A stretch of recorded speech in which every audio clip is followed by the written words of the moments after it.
So video games are not real, and therefore killing in a video game is okay because it's not real. No real people are being harmed, right? So is rape okay in a video game? Would it be acceptable to play a game where the whole point of the game is to rape? After all, no real people are being harmed. It's just a video game. No one is actually being raped in real life. You're not actively going around raping people. Is that okay? Let's make it even darker. If a pedophile decides to distribute CGI child pornography, where no real children were harmed in the production of this content, in the making of this content, would that be okay? I mean, it's not real. Children are not actually being harmed. Let's say somebody makes a video game about abusing children. Is that okay just because it's a video game? Or does the principle that child abuse is wrong still remains true even when it comes to a video game? So is abuse acceptable as long as it's within digital format? Is child abuse acceptable as long as it's CGI, as long as it's digital? What if your husband or your wife, if you're watching this and you're a woman and you're married, or a man and you're married, what if your husband or your wife let's say your husband or your wife is playing a video game, and in that video game, it's a very realistic game, and you can have sex with other people, you can meet them online and you can have sex with them. What if you catch your husband or your wife sexting in a video game, right? It's not real.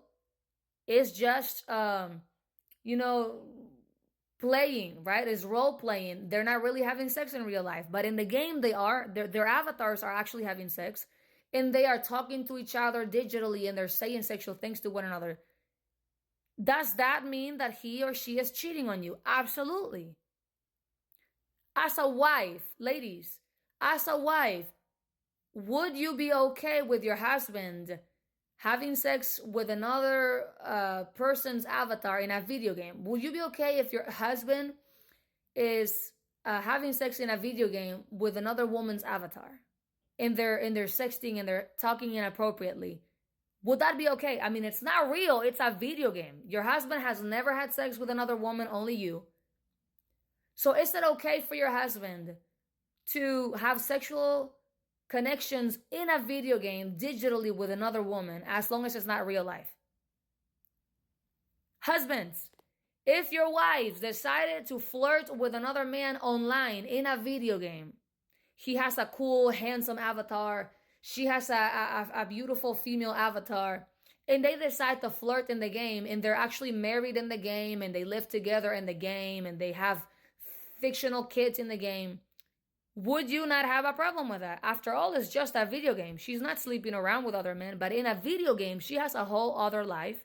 She's married to a different man, and they actually sext and have conversations that are sexually inappropriate that you too would have in real life. But would you say, oh, it's okay, it's just a video game? Or would you feel cheated on? Because we know emotional cheating is as real as physical cheating. Think about it. Is everything okay as long as it's fictional?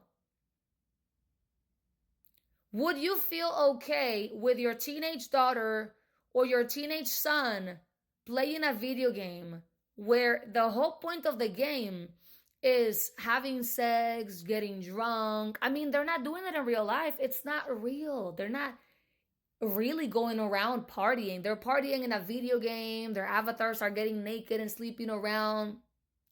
Is that okay? Would you parents be okay with your children playing these kinds of video games as long as it's just a video game and they're not, raping or sleeping around in real life?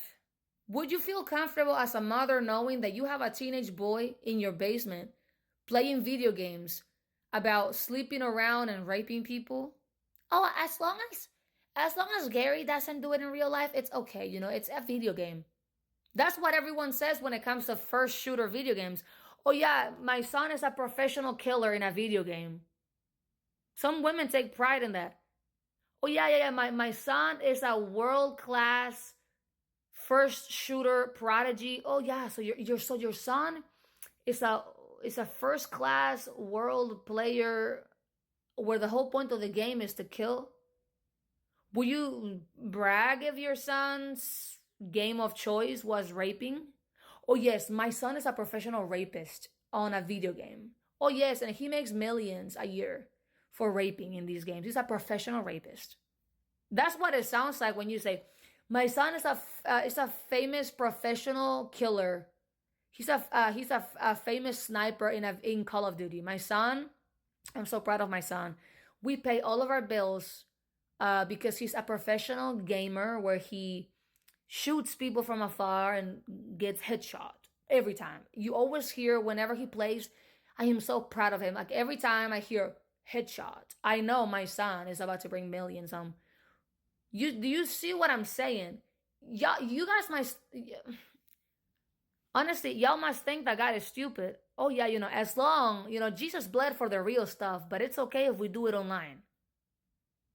Jesus bled because of sin, but sin is only okay if it's happening physically, right? No, because the Bible says if a man looks at a woman to lust after her, he's committed adultery with her in his heart. Clutching my pearls. OMG. Is it okay to sin if it's digital? If it's not happening in real life?